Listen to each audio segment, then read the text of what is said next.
One of the most common questions or inquiries that we get from people is what happens when you do manage to ding a board or even scratch it.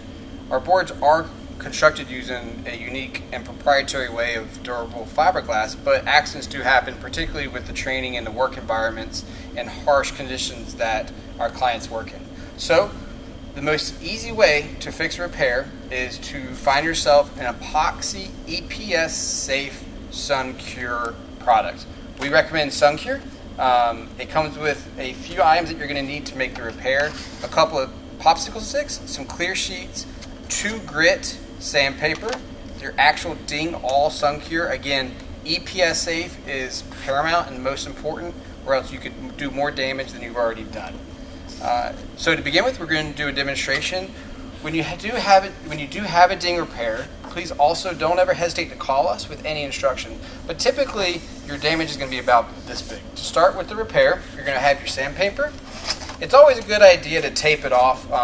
One reason being that you don't want to go outside that area when you get some of the... so we'll start with sanding. The idea of sanding the actual ding, which seems kind of funny, is that what you're trying to do is create a surface that's rough and has texture. The epoxy will want to adhere to the actual fiberglass and foam, but you got to give it the properties so that it has the best chance of adhering. Again, 2 sides of the grit. When you do find your damage, you're going to see that it has really rough. You want to get those sticky and really sharp parts of that fiberglass knocked down almost to that it's dull. You don't have to go overboard, but you do want to make sure that you've got enough scratch on the surface so that the epoxy is going to adhere. One question we often get is, do I need to dig in there and actually pull out the fiberglass or pull out the foam?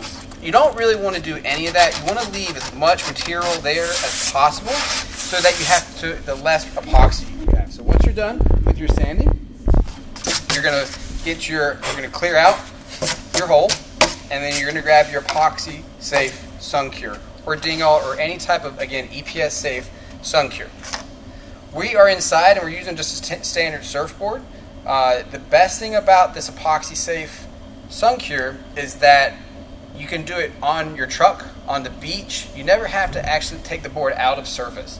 So to begin with, you're going to do this inside. This epoxy is designed so that it actually is cured by the sun's UVs.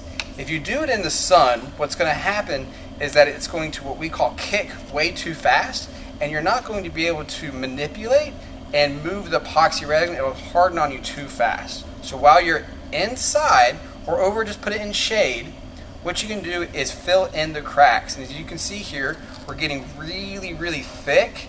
It's a good idea to start, as you notice, at the very deepest part and then around the edges. So you're going to want to start on the inside and then work your way out.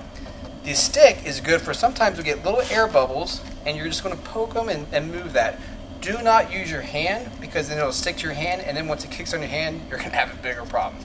Nonetheless, when you get to this point, as you can see, he's taken the epoxy stick, not his finger, and he's covered the edges so it gets all the way around. Now, last, inside the packet, you'll also find a clear sheet, clear piece of plastic. You're going to lay it right on top. Try not and put it down and take it up. Do your best to do it on the first try. What this is going to do is going to prevent it from being more rough and rigid and a very smooth finish. So effectively, you're done for the most part once it comes up. Once you got it down, got your air bubbles out, included in the kit is going to be a couple of stickers. Typically it has the brand sticker. As you can see here, we're going to put it on all 4 corners, and you're going to want it sit. Just give it a couple of minutes before you put it in the sun, just so that everything settles. After you get your 4 stickers on, again, leave the tape on, because you don't want, just in case when you pull it up, any resin to get anywhere. Let it sit out in the sun. Please consult your instructions, usually on the back or something that's going to be included with your kit. It's going to tell you how long it should sit in the sun. Take it off. You're back in service. Again, don't hesitate to call us with any questions on a ding repair for your surf rescue board.